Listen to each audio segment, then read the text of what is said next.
নির্বাচন, আমি আপনাকে হোস্ট হিসাবে যদি প্রশ্ন করি, প্রতিদ্বন্দ্বীমূলক নির্বাচন কাকে বলে?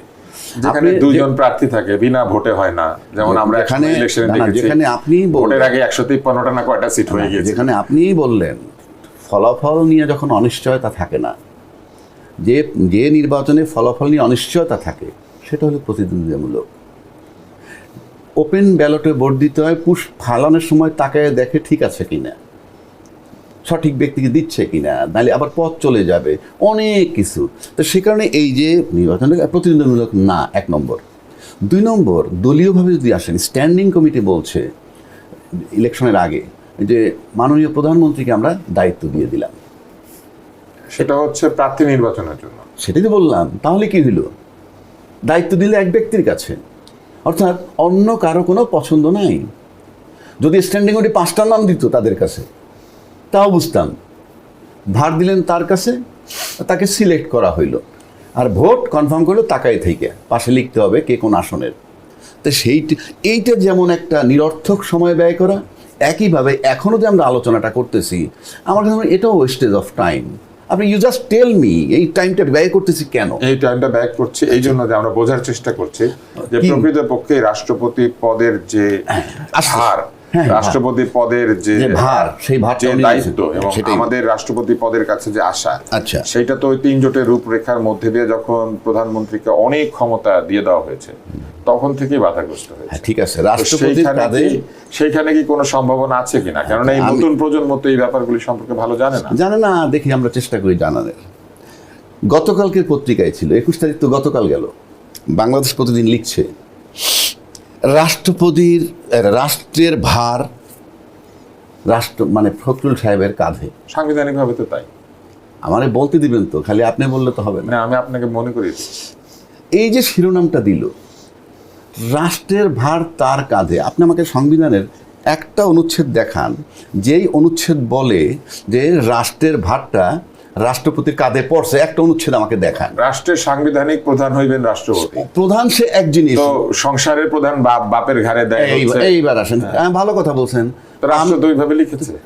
আমি সংসারের বাবা, স্বামী, হ্যাঁ, সংসারে ভার আমার উপর। আমাদের সামাজিক ভাবে সেটাই হয়। সামাজিক ভাবে যার ভার, যার সংসারে ভার যার উপরে, তার কাজ কি? আয় করা, ব্যয় করা, আর তারপরে কার কি সুবিধা, কেউ পাত্তা দেয়, কার কি সুবিধা, কার কি অসুবিধা, সব দেখতে হয়। আচ্ছা, তো রাষ্ট্রকে যদি আপনি একটা পরিবার ধরেন, দায়িত্বটা কার? প্রধানমন্ত্রীর না রাষ্ট্রপতির? এখানে সাংবিধানিকভাবে রাষ্ট্রের নির্বাহী, এই যেমন এই কাজগুলো রাষ্ট্রের ভার হচ্ছে রাষ্ট্রপতির কাঁধে, কিন্তু নির্বাহী এক্সিকিউটিভ যে দায়িত্ব সেটা প্রধানমন্ত্রী। রাষ্ট্রপতির ভার মানে বাজার করা, রাষ্ট্রের ভার কার উপরে? আচ্ছা, আরো ক্লিয়ার করে দিচ্ছি। এবার রাষ্ট্রপতি একটা ভালো কথা বলছে, উনি আবার বলছেন একই দিনের পত্রিকায়, সুখী সমৃদ্ধ নতুন দেশের স্বপ্ন দেখি। এইটাই কোনো বাধা নাই, কোনো সাংবিধানিক বাধা নাই। মানে আপনি স্বপ্ন দেখবেন, এতে কোনো সাংবিধানিক বাধা নাই। সব আইনের ঊর্ধ্বে আপনার স্বপ্ন দেখা, সব আইনের ঊর্ধ্বে আপনার স্বপ্ন দেখা, এবং এই আপনার স্বপ্নটা দেখতে পারেন। এইটুক লিবার্টি আমাদের রাষ্ট্রপতির আছে, এতে কারো বাধা চলবে না। আর আপনি হাজার বাধা দিলেও আমি রাত্রে স্বপ্ন দেখবো, আপনি আটকে রাখতে পারবেন না। কেন বলছি?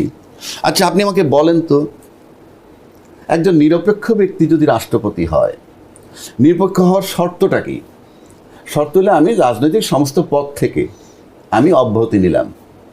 সকল লাভজনক পদ থেকে অব্যাহতি, দলীয় পদ থেকেও তো অব্যাহতি।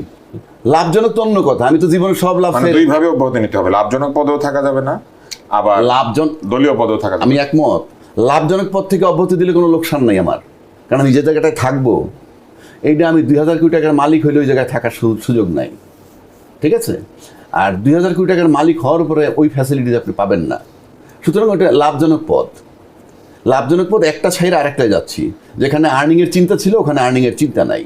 আর যেটা আপনি যে এই যে মানে সব দলের সমস্ত পদ থেকে ঊর্ধ্বে উঠলে যদি নিরপেক্ষ হয়ে যান, তাহলে আমি কি যা ইচ্ছা তাই করতে পারবো? আমি যদি মনে করি যে অমুক টুঙ্গিপাড়া যাব বঙ্গবন্ধুর কবর জিয়ারত করতে, আমি পারবো না। আবার যদি বলি জিয়ার কবরে যাব না নিরপেক্ষতার নামে, সেটা আমি চৌধুরীর ইতিহাস যদি দেখি, উনি কিন্তু এইটার নামে যান নাই, ফলাফল কিছু, উনি তো নিরপেক্ষ। আপনি যখন দল ত্যাগ করে ফেললেন তখন তো আপনি নিরপেক্ষ, সব কিছুর ঊর্ধ্বে, আপনি সব জায়গায় যাইতে পারেন কিংবা নাও যাইতে পারেন।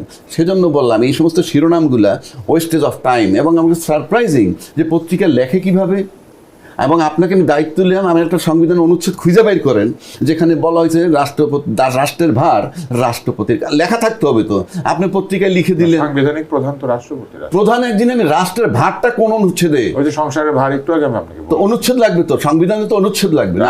আপনি বৈশ বলবেন সব যদি এইভাবে স্পেসিফিক বলে দিতে হয় তাহলে আর মানুষ তো সংবিধান সবই তো লাইনে সংবিধানে বলা আছে। প্রধানের যা দায়িত্ব সেটাই। এরপরে আসেন আমরা আরেকটু আবার আমাদের অন্য আলোচকের কাছে যাই। আমরা এতক্ষণ যেটা শুনছিলাম, আমাদের আলোচক বলছিলেন যে রাষ্ট্রের ভার নাকি রাষ্ট্রপতির হাতে আসলে সাংবিধানিকভাবে নাই, মানে কোথাও লেখা নাই। তো এটাকে আসলে লেখাই থাকতে হয়। আর রাষ্ট্রকে দেখে রাখার একটা ভার তো রাষ্ট্রপতির, অর্থাৎ কোথাও সংবিধানের লঙ্ঘন হচ্ছে কিনা, কোথাও সরকার ভুল আচরণ করছেন কিনা, এই জায়গাগুলি তো আসলে অভিভাবকের মতো তার দেখার কথা। আদৌ কি রাষ্ট্রপতি সেটা পারেন এখনকার যে সাংবিধানিক কাঠামো? রাষ্ট্রের তিনি এক নম্বর ব্যক্তি, তাকে দিয়ে গণনা শুরু হয়, এটা সম্মানজনক একটা অবস্থা, বিরাট সম্মান। 2 নম্বর আছে, তিনি সাংবিধানিকভাবে যে ক্ষমতার অধিকারী, আমরা যেভাবেই ব্যাখ্যা করি না কেন, 2টা দিক আছে। একটা স্বাভাবিক সময়ের, একটি জরুরি মুহূর্ত। রাষ্ট্রপতি কিন্তু 2টো সময়ই রাষ্ট্রপতি। তা আমি স্বাভাবিক সময়টার কথা বলছি, যে জায়গায় তার খুব বেশি কাজ নাই, এখনো পর্যন্ত প্রধানমন্ত্রীর পরামর্শক্রমে তিনি সিদ্ধান্ত নেবেন। কিন্তু যেই সময় আর প্রধানমন্ত্রীর কার্যকারিতা নাই, তখন মানে তিনি অপ্রতিদ্বন্দ্বী। রাষ্ট্রের আমরা দেখেছি যে একটা মানুষ 3টা পিরিয়ড পার করলেন। শেখ হাসিনা তাকে অ্যাপয়েন্ট করছিলেন, তারপরে ডক্টর ইউনূসের সময় তিনি ছিলেন, আর বিএনপির সময় তিনি অবসরে গেলেন।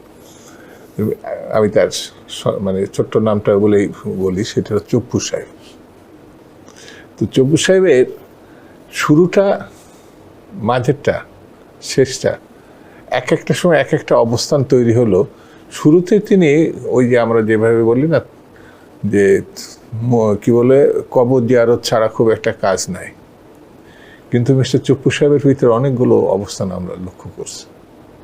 সেই অবস্থানে ডক্টর ইউনূস সাহেব তার অফিসে যাক আর না যাক, চপ্পু সাহেব যে রাষ্ট্রের প্রধান 1 নম্বর ব্যক্তি, ডক্টর ইউনূস সাহেব না, সেটা সাংবিধানিকভাবে আমরা লক্ষ্য করছি। আর বিশেষ মুহূর্তের কথা বলতে গেলে পরে এই দেশের 55 বছর ইতিহাস যদি আপনি লক্ষ্য করেন, তাহলে দেখবেন রাষ্ট্রের এক একটা মুহূর্ত, এক একটা সময় নানাভাবে আমরা লক্ষ্য করেছি, দেখেছি। তো এখন যিনি রাষ্ট্রপতি, বেশিরভাগ সময়ে তিনি সংবিধানের আওতায় তার কাজগুলো তিনি করবেন, কিন্তু তার অর্থ এই নয় যে তার আর কোনো কাজ নাই, যথেষ্ট কাজ আছে। তিনি যেখানেই যাবেন পৃথিবীর মানে বাংলাদেশে 1 নম্বর ব্যক্তি হিসাবে সেই অনুষ্ঠান, সেই জায়গা পূর্ণভূমি হিসাবে এবং অনন্য বিষয় হিসাবে চিহ্নিত হবে। সে তো মানে মাননীয় থেকে মহামান্য এই শব্দের মধ্যে সব কিছু সীমাবদ্ধ, এটা আমার কাছে মনে হয় না। আর যিনি এখন মহামান্য রাষ্ট্রপতি, তার উপরে অনেক কিছু নির্ভর করে। ওই যে মিস্টার শাহাবুদ্দিন সাহেবের সময়ের কথা নিশ্চয়ই আপনার মনে আছে, যে তিনি যেই সময় রাষ্ট্রপতির দায়িত্ব নিয়েছিলেন, সেই সময়টার তিনি শুধু বসে টসে মানে পার করছেন এমন না, তার মতামতের উপরে ভিত্তি করেও অনেক কিছু মানে সিদ্ধান্ত সেই সময় সরকারকে নিতে হয়েছে। সেই ওই যে শাহাবুদ্দিন সাহেব, একটা নিশ্চয়ই আপনার স্মরণও আছে, বিল গেলেই মানে তার আগের পরের যে রাষ্ট্রপতিরা অ্যাকসেপ্ট করছে, মানে সেটা করতেন না, উনি ওইটা বিশ্লেষণ, পড়াশোনা এবং প্রয়োজনীয়তা আছে কিনা এই বিষয়টাও করছেন। তো তখনও রাষ্ট্রপতি কিন্তু আজকের মতোই এই একই অবস্থায় ছিল, কিন্তু ব্যক্তি অনেক সময় তার ভূমিকা রাখতে পারে। তো সেই কারণে মানে বাংলাদেশের অনেক প্রেক্ষাপটে ডিটেলস আলোচনা অনেক সময় করা কঠিন। মানে গণতন্ত্রের বিষয়টা এমন যে আপনি গণতন্ত্র অর্জন করছেন মানে সব কথা নির্দ্বিধায় বলতে পারবেন এমন নাও হতে পারে।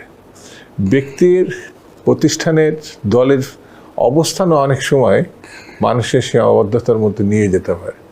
তো সেই কারণে আমি গণতন্ত্র বা অন্য দলের কথা বলছি, তাহলে আমি রাষ্ট্রপতিকে কেন আমি চাচ্ছি যে সবটাই তিনি করবেন বা সবটাই তিনি বলবেন? তারও তো কিছু সীমাবদ্ধ থাকতে পারে। একটা অভিযোগ আছে যে এই যে সকল ক্ষমতা বা প্রায় সর্বময় ক্ষমতা প্রধানমন্ত্রীর উপরে ন্যস্ত করা আছে, সেই কারণে প্রধানমন্ত্রীর পক্ষে স্বৈরতান্ত্রিক হয়ে ওঠা সম্ভব, যেটা যারা সংস্কার করেছেন তারাও বলেছেন।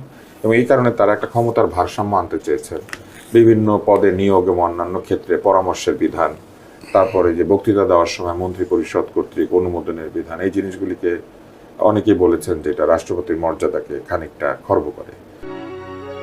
পরিমিত বিদ্যুৎ ব্যবহার করুন। আপনার একটুখানি সহযোগিতা গড়ে দেবে সমৃদ্ধ বাংলাদেশ। আশিয়ান সিটি, আপনার অভিজাত ঠিকানা। আমি এবং এটা তো হয়েছে, আমরা দেখেছি শেখ হাসিনার সময় এই ক্ষমতা, যে সর্বব্যাপী ক্ষমতা, সেটা অনেক ক্ষেত্রে খুবই নগ্নভাবে ব্যবহৃত হয়েছে। আমি আপনার সঙ্গে খুব বেশি দ্বিমত করছি না, কিন্তু কিছু ঘটনা আপনাকে আমি মনে করি মানতেও হবে, বলতেও হবে। সেটা হচ্ছে গণতন্ত্রের সব কিছু আইন নির্ভর চলে না। যেমন আপনি যদি ব্রিটিশ গণতন্ত্র বা সিস্টেম দেখে তাকান, ওখানে কিছু রীতিনীতি যেগুলো ঠিক আইন না, অর্থাৎ ওদের সংবিধানে অর্ধেকটাই অলিখিত। আর যেমন সালাম দেওয়াটা আমাদের দেশে, এটা আইন না, কিন্তু এইটা একটা সভ্যতার একটা অংশ হিসাবে ধরে। তো এইটুকু শিখিস নাই যে একটা বয়স্ক মানুষকে বা একটা মানুষকে শ্রদ্ধা জানানোর জন্য সালাম দিতে হয়। তো গণতন্ত্র অন্য অর্থে আপনি এইভাবে দেখতে পারেন, যা খাতা কলমে এবং লিখিতভাবে লেখা আছে তার বাইরে আর কিছু করা যাবে না, তার বাইরে আর কিছু করা যাবে না। বাংলাদেশের গণতন্ত্র বলতে আমি ব্যক্তিগতভাবে মনে করি এই জন্য সুদীর্ঘকালের একটা লড়াই হয়েছে, যুদ্ধ হয়েছে। 71-এ যে মুক্তিযুদ্ধটা, সেটা অনেক অর্থেই গণতন্ত্রের জন্য। সেই যুদ্ধের পরের 3.5 বছরের মধ্যে আমরা গণতন্ত্রের পরিণতি দেখেছি। কিন্তু গণতন্ত্র একটা ভয়ঙ্কর জিনিস। আপনি গণতন্ত্রের সঙ্গে যদি ঠিক আচরণটা আমার কাছে মনে হয়েছে যথাযথ না হয়, গণতন্ত্র যে প্রতিশোধটা নেয় সেটা আবার মানে ইতিহাসে স্মরণীয় ঘটনা হয়ে থাকে। যেমন শেখ মুজিবুর রহমান সাহেব, উনি বাংলাদেশের রাজনীতিতে 2-1 জনের ভিতরে একজন জনপ্রিয় ব্যক্তি, এই ব্যাপারে দ্বিমত করা যাবে না। আপনার 71 72-এর পর তিনি যখন ক্ষমতায় মানে প্র্যাকটিসে গেছেন, মানে রাষ্ট্রের প্রথমে রাষ্ট্রপতি, পরে প্রধানমন্ত্রী, অল্প সময়ের ভিতরে 3.5 বছর পরে তার যে পরিণতিটা আমার কাছে মনে হয়েছে, আমার ব্যক্তিগতভাবে, এমন একটা জনপ্রিয় ব্যক্তি মারা যাওয়ার পরে, যেমন তার জন্য এই দেশের অনেক মানুষ একসময় মানত করছে যে আল্লাহ যেন তাকে বাঁচিয়ে রাখলে এই করবেন, এরকম ঘটনা আমার প্রত্যক্ষ আছে। আবার মারা যাওয়ার পরে এই ঘটনাও দেখা আছে, মানে দেখছি, যেটা আমার কাছে একটা বিস্ময়কর মনে হয়েছে। সেটা হচ্ছে মানুষরা দায়ী করেছেন যে ক্ষমতাকে, না আমি এটা শেষ করে দিই। সেটা হচ্ছে মিষ্টি খাওয়া হচ্ছে, আনন্দ উল্লাস করছে একটা মানুষ। এই মানুষটা জন্য মানুষ মানে মানত করছে বাঁচার জন্য, আর তাকে আবার মেরে ফেলেছে উৎসব। এটি গণতন্ত্রের বাইরে কোনো ব্যাপার না। আপনি গণতন্ত্রকে যখন একদলে রূপান্তরিত করবেন, কারণ যার হাতে বিশ্বাস, আস্থা সবকিছু দেওয়া হয়েছে। তো এই রাষ্ট্রপতির ক্ষমতা খর্ব করার সঙ্গে কি আসলে সেটা সম্পর্ক? কেননা সবটাই গণতন্ত্র, এই আচরণটা তো ব্যক্তি, না ব্যক্তির কখনোই না। আপনি গণতন্ত্রের জন্য ফখরুল ইসলাম আলমগীর যে লড়াইটা করছেন, তার প্রতি যে শ্রদ্ধা, ভক্তি, ভালোবাসা, সেই মির্জা ফখরুল ইসলাম আলমগীর গণতন্ত্রের কারণে এই শ্রদ্ধা, ভক্তি, ভালোবাসা, তো সেই কারণে তিনি রাষ্ট্রপতি, মহামান্য। তো এখন সেই জায়গাটাকে লালন করা, সেই জায়গাটাকে বিশ্বস্তর সঙ্গে এগিয়ে নেওয়া, এটাই হচ্ছে তার প্রধান কাজ বলে আমার কাছে। রাষ্ট্রপতির যে হাতে ক্ষমতা কম, আপনি সেটা নিয়ে একটুখানি বলার চেষ্টা করেছিলেন। তো এই স্বল্প ক্ষমতা সম্পন্ন রাষ্ট্রপতির কি আসলে সম্ভব, আপনি যেটা বলছিলেন? আচ্ছা, আমি আপনাকে বলি, দুদুভাই অনেকগুলো কথা বলছেন। রাষ্ট্রপতির গুরুত্ব কখন হয়? জরুরি পরিস্থিতিতে। ওনার কথার অর্থটা হইল সোজা বাংলা যদি বলি, ক্রাইসিস টাইমে, সংকটে। তখন অনেক পাওয়ার না, ওটাকে ব্যবহার করা হয় ঢাল হিসেবে। আপনি সামনে থাকেন, আমরা আছি, XYZ যাই থাকুক, সেটা পরে আসতেছি। ক্রাইসিস টাইমে তার গুরুত্ব, তার মানে কি, রাষ্ট্রের ভার যার উপরে, তার উপরে যখন বালা মুসিবত আসে, হ্যাঁ, তখন একটা ক্রাইসিস তৈরি হয়। তখন মন্দের ভালো তাকে ঢাল হিসেবে রাখা, এই জন্য বলা হয় এটা। তারপর বললো একজন রাষ্ট্রপতির কথা, উনি 3টে জায়গায় ফেস করছেন। আচ্ছা, আপনি যদি ডাই হার্টেড একটা দলের লোক থাকেন, আপনি বললেন যে আমি পার্লামেন্টে গিয়ে ভাষণ দিলাম শেখ হাসিনার সময়, রাষ্ট্রের স্বাধীনতার ঘোষক বঙ্গবন্ধু শেখ মুজিবুর রহমান। সেই ব্যক্তি আবার যখন বিএনপি ক্ষমতা আসলো, স্বাধীনতার ঘোষক জিয়াউর রহমান। কে ঘোষক এই বিতর্কে আমি যাচ্ছি না, কিন্তু বলছেন তার মানে ক্রাইসিস টাইমে রিয়েল ফেসটা দেখবেন যে উনি কি সত্যি ডাইহার্টেড আওয়ামী লীগ করছিল, নাকি সত্যি ডাইহার্টেড বিএনপি করছিল। ক্রাইসিস তো গিয়েছে, আমি বলছি তাকে কি মনে হয়েছিল, উনি কি আসলে আওয়ামী লীগ ছিল? ওর আওয়ামী লীগও না, বিএনপিও না, বঙ্গবন্ধু থাকবো আমি। তাহলে উনি নিরপেক্ষতা, নিরপেক্ষ মানে উভয় পক্ষ। আপনি নিরপেক্ষ হলে তো কি বলবো, আপনি উভয় পক্ষ বলতে পারেন। হ্যাঁ, 3 পক্ষ। আচ্ছা, 3টা পক্ষ যখন রয়েছে, তার মানে কি, কারো জন্য হার্মফুল হয় নাই, কারো বিরুদ্ধে করে না, কথা কয় নাই, কোনো ন্যায় কথা কয় নাই। জি হুজুর, এখন আপনি যদি এরকম ক্রাইসিস টাইম আসে, আপনি জাজ করতে পারবেন। যেমন প্রতিবেশী, আপনি 2টা লোক পাশাপাশি থাকে, 2 ভদ্রলোক। এখন 2 ভদ্রলোক পাশাপাশি থাকে, একজনের পোলা হয়েছে আর একজনের চাচা, ওই প্রতিবেশী 40 বছর একটা ওয়াল পড়ে গেছে। এই ওয়াল পড়ার পর যখন ওয়ালটা করতে গেছে, তো এই ভাতিজা তখন চাচাই বলে যে তোমার তো বলা হয় নাই বাবা, তোমাকে বাড়ির মধ্যে আমাকে 2 ফিট জায়গা রয়েছে। তাহলে সে এতদিন বলেন নাই আমার বাবা মারা যাওয়ার আগে?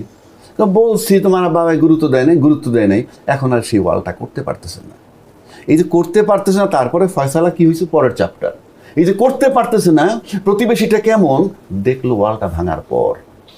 তো আপনার এরকম ক্রাইসিস টাইম আসলে দেখবেন, ক্রাইসিস টাইমে আসলে, এবং ওনার বক্তব্য তাই মনে হয়েছে ক্রাইসিস টাইম দরকার। ক্রাইসিস টাইম ছাড়া আপনি তাকে জাজ করেন। কেন বলি আমি বলি, তার মূল্যটা বলতেছি। কোন অর্থবিদ যদি তার কাছে পাঠায়, মানতে হবে।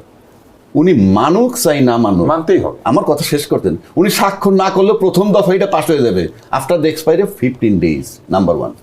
নাম্বার 2, যদি কোনো অর্থবিল ছাড়া অন্য কোনো বিল তিনি ফেরতও দেন, তারপর যদি আবার তার কাছে আসে second time after the expiry of 7 days, এটা তার স্বাক্ষর ছাড়া কার্যকর হবে। তাহলে বুঝতে পারতেছেন যে কতখানি ভার তার উপরে, তার সিদ্ধান্তে কিছু আসে যায় না, সেটা দিয়ে প্রমাণ করেন যে তার ভার কি। এখন বলতে পারেন, একটা লোক যদি 15 বছর একটা পার্টির মহাসচিব থাকেন, কোনো সন্দেহ নাই তার গুণগত মান নিয়ে, কিন্তু প্রশ্ন তারপর কি স্বপ্ন দেখার কথা, দলীয়ভাবে স্বপ্ন দেখার কথা কি, পার্টির চেয়ারম্যান হবেন। বাংলাদেশে আওয়ামী লীগ আর বিএনপি, এই 2টা দলের চেয়ারম্যান হবেন, চিন্তা তো দূরের কথা, আপনি ভাবতেও পারবেন না, স্বপ্নও দেখতে পারবেন না, যদি আপনি নিয়মে আসেন, ধারাবাহিকতা। আপনি এটা বিষয়টা কেমন হচ্ছে জানেন, এই যে রাস্তা চলে যেতেছে, এই যে এই রাস্তা সোজা যাবে, সেই সোজা রাস্তার সামনে হঠাৎ করে একজন পাওয়ারফুল ধনাঢ্য ব্যক্তি কিংবা রাজনৈতিক ব্যক্তির একটা বাড়ি পড়ছে, রাস্তা কিন্তু ঘুরে যায় অন্য দিক দিয়ে। অর্থাৎ আমার রাষ্ট্রপতি হলে এরকম, আপনি পদে থাকতে থাকতে স্বপ্ন দেখবেন কি, আমার এরপরে আমি পার্টির চেয়ারম্যান হব। আপনি স্বপ্ন না, চিন্তাই করতে পারবেন না। আমি বলছি না এটা ন্যায় না অন্যায়, সেখানে আমি যাচ্ছি না। যা ভাববার কথা তা না ভাববে, আপনি ডিঙ্গের রাষ্ট্রপতি হয়ে গেলেন, তাকে বানানো হইল, এ দিয়ে বোঝা যায় যে তার অবস্থানটা কতখানি গুরুত্বপূর্ণ। 1। 2 নম্বর হচ্ছে, আপনি যদি আমার কাছে বলেন যে এটা প্রমোশন না ডিমোশন, আপনি যদি বয়সের চিন্তা করে আপনি যদি ভাবেন আমি একটু আরামায়েশে থাকবো, সেটা আপনার জন্য অবশ্যই এটা ভালো পথ। কিন্তু আপনি যদি রাজনৈতিকভাবে চিন্তা করেন যে আজকেও রাষ্ট্রপতি 2 দিন আগেও আমার বাসায় হাজার হাজার কর্মী আসতো আমি পার্টির মহাসচিব হিসাবে, এখন আমার কাছে কেউ যাবে না, আমি শুধু বঙ্গভবনের স্টাফ, আরদালি, চাপরাশি, যারা সুপিরিয়র দায়িত্বে আছে, বড় অফিসার, তাদেরকেই দেখব। সেই কারণে আমি বলতেছি, সুতরাং রাষ্ট্রপতির বিষয়টা নিয়ে আমার কাছে মনে হয় আর কোনো সময় ব্যয় করার প্রয়োজন নাই। Go to another chapter. আমরা দেখলাম যে মন্ত্রিসভায় রদবদল হয়েছে, কিন্তু মন্ত্রিসভায় যে বড় ধরনের কোনো বদল হয়েছে ব্যাপারটি তা নয়। কেবল তথ্যমন্ত্রী পদে নতুন মন্ত্রী এসেছেন, আর যে পদ খালি হয়েছে, যেমন মির্জা ফখরুল ইসলাম আলমগীরের পদটা খালি হয়েছে, সেখানে নতুন মন্ত্রী এসেছেন। একজন মন্ত্রী আরো বৃহৎ দায়িত্ব পেয়েছেন একই মন্ত্রণালয়ে। খুব বড় ধরনের কিছু হয় নাই। মন্ত্রিসভায় রদবদলের প্রয়োজনীয়তা কি ছিল, এবং এই রদবদল কি আদৌ সাধারণ মানুষের কাছে কোনো নতুন বার্তা বহন করবে? না, অবশ্যই করবে। কিভাবে? যখনই করবে এই জন্যে যে 7 মাসে এসে একটা সরকার মানে সামান্য হলেও বড় হলেও একেবারে স্থবির অবস্থায় নাই। অর্থাৎ সে তার মন্ত্রিপরিষদের সদস্যদের ভাবছে, ওই মন্ত্রিপরিষদ সদস্য নিয়ে ভাবার মধ্যে দিয়ে সে জনগণের দিকে তাকাচ্ছে। অর্থাৎ এই কাজগুলো বাড়তেও পারে, কমতেও পারে, সরতেও পারে। তো আমার কাছে মনে হয়েছে যে মাননীয় প্রধানমন্ত্রী সাধারণত আমাদের দেশে প্রধান হিসাবে, সরকার প্রধান হিসাবে, তো এই সিদ্ধান্তগুলো তার উপরেই নির্ভর করে এবং তিনি এই সিদ্ধান্তগুলো নিয়েছেন। তো আমাদের মানে দেশের মতো অনুন্নত দেশের গণতন্ত্র আর ব্রিটেনের গণতন্ত্র বা অন্য কোনো একটা অস্ট্রেলিয়ান গণতন্ত্র, এর ভিতরে মাত্রাগত দিক থেকে হয়তো অনেক আলোচনার সুযোগ থাকবে, কিন্তু পরিবর্তন প্রধানমন্ত্রীর উপরেই নির্ভর করে। সারা যদি মনে করে ওই মানুষটা ওই জায়গাটাই এতদিন দায়িত্ব পালন করছেন, সফল ব্যক্তি, তাকে অন্য জায়গায় দিয়ে যে অসফল হয়েছে সেই জায়গায় দিয়ে সেই জায়গায় সফল করুন, অথবা তিনি ব্যর্থ হয়েছিলেন। সেই ধরনের কোনো পরিবর্তন তো দেখা যায় না। মূলত তথ্যমন্ত্রীকে উপদেষ্টা করা হয়েছে, নতুন তথ্যমন্ত্রী এসেছেন, আর এর বাইরে কোনো মন্ত্রণালয়ে তো বড় পরিবর্তন আসে নাই। তার মানে কি বিএনপি মন্ত্রীরা সকলে সমভাবে সাকসেসফুলি সফলতার সাথে মন্ত্রণালয় চালাচ্ছেন? না, সেক্ষেত্রে কিছু কিছু সমালোচনা তো মানুষের মধ্যে আছে, যেমন এখনো হাম নিয়ন্ত্রণ করতে সক্ষম হন নাই স্বাস্থ্যমন্ত্রী, এখনো সড়কের ক্ষেত্রে নানান ধরনের অব্যবস্থাপনা রয়েছে, যার মধ্যে ব্যাটারি রিক্সা এবং চার্জ। একদিকে বিদ্যুৎ মন্ত্রী বলছেন যে ব্যাটারি রিক্সা সব বিদ্যুৎ খেয়ে ফেলছে, আরেকদিকে সড়কে তো ব্যাটারি রিক্সা অহরহ চলছে কোনো লাইসেন্স পারমিট কিছু ছাড়া। আবার এর বাইরেও আরো মন্ত্রণালয় নিয়ে কথাবার্তা রয়েছে, কিন্তু তো সেই সব ক্ষেত্রে কি কোনো কার্যকরী? হয়তো এমন হতে পারে যে মানে আমরা শুধু দুজনের কথা বলেছি, এটা এভাবে না বললেও হয়তো হতো, কিন্তু এরকম আমরা লক্ষ্য করছি যে না, আপনি কেন বলতে পারেন না? যেহেতু দেশে গণতন্ত্র আছে, যে কোনো বিষয় নিয়ে, যেহেতু এটা জনগণের সরকার, জনগণের এই সরকার, ব্যাংকিং খাত চূড়ান্ত বিশৃঙ্খলা এখনো কাটে নাই সেইভাবে। আর আমি ব্যক্তিগতভাবে মনে করি যে সমস্যাগুলো আপনি বললেন যে এই সমস্যাগুলো আরো মীমাংসাযোগ্য ছিল এবং মীমাংসা হতে পারত, কিন্তু হয় নাই। কিন্তু আলোচনা হচ্ছে, এটা হচ্ছে পজিটিভ দিক। হয় নাই যেমন হবে না, এটা আমি ব্যক্তিগতভাবে মনে করি না। এটা যখন আলোচনায় উঠে এসছে যে সড়কে এই জিনিসগুলো খুব বেশি পরিবর্তন হয় না, আগের মতোই চলছে, অথবা কিছুটা হয়েছে, এটা আরও বেশি হওয়া উচিত ছিল। এটা একটা, যেমন হামের প্রসঙ্গ নিয়ে আসলেন, যে কেউ সুস্থ মানুষ আমাদের মতো দেশে অতীতে কি হয়েছে তার থেকেও বড় কথা এখন কি হচ্ছে, মৃত্যু হাজারের কাছে পৌঁছে যাচ্ছে, মানে আছে না? তো এইটি কেউ সহজভাবে নিবে না। আমি মৃত্যুটাকে শূন্য নিতে পারবো কিনা, আর অতীতে দুই একজন যে হামে মারা যায়নি এমন না, কিন্তু এখন এই মৃত্যুটা নিয়মিত হয়েছে এবং মানে আমাদের চোখের সামনে হচ্ছে। তাহলে কি কি পদক্ষেপ নিলাম? যদি নিয়ে মনে করি এখন হচ্ছে না, তাহলে আমি আরও কি পদক্ষেপ নিতে বাকি আছে, সেগুলো আলোচনা তো হতে পারে। আর না হলে পরে আপনি এই সমস্যা চিহ্নিত করবেন কি করে? আরে তবে হ্যাঁ, একটি সরকারের বিষয়টা হচ্ছে পরিস্থিতি নিয়ন্ত্রণ করা, খারাপটা হলে ভালোর দিকে নিয়ে যাওয়া, আর যদি ভালো থাকে সেটা ধরে রাখার চেষ্টা করা। তো সেসব ক্ষেত্রে যখন আলোচনা হচ্ছে, আমি ব্যক্তিগতভাবে মনে করি এটা শুভ লক্ষণ। মানে একটা সরকারের জন্য একটু বিব্রতকর হতে পারে, কিন্তু আলোচনা যদি হয়, সেখানে ব্যর্থতার আলোচনা যদি থাকে, সরকার সেখান থেকে অনেক কিছু নিতে পারে। এই যে আমরা আলোচনা করছি, সরকার যদি সহজভাবে নেয়, আলোচনাটা তাদের পক্ষে যাবে, তারা এখানে সংশোধন হওয়ার সুযোগ থাকবে। আর যদি এটা কেন কালবেলার ওই আলোচনাটা এটা করলো, খারাপ থাকলেও এখন করার দরকারটা কি? তাহলে আমার বিবেচনায় ওটা ঠিক গণতন্ত্রের সঙ্গে যাবে না। আর এটি 18 বছরের লড়াইয়ের ফসল। এইখানে যে মারা গেছে তারও যেমন রক্তের ব্যাপার আছে, যে মারা যায় নেই সেও রাস্তায় ছিল, সে আমার ভোট দিচ্ছে কি দেয় না, যেটা মাননীয় প্রধানমন্ত্রী কিন্তু বলছে, যারা আমার ভোট দিছে আমি তাদের যেমন প্রধানমন্ত্রী, যারা আমার ভোট দেয় নাই তাদেরও আমি প্রধানমন্ত্রী। অর্থাৎ সব মানুষ বা সারা দেশের, উনি তো বিএনপির প্রধানমন্ত্রী না, উনি দেশের প্রধানমন্ত্রী। সেই বিবেচনা থেকে আমার কাছে মনে হয় যে এই যে জিনিসগুলো, ওই যে বিশেষত শিশুদের যে হামের মৃত্যু, এটা আমার কাছে মনে হয় যে 6 মাসের মধ্যে আরও সিরিয়াসলি দেখা উচিত ছিল।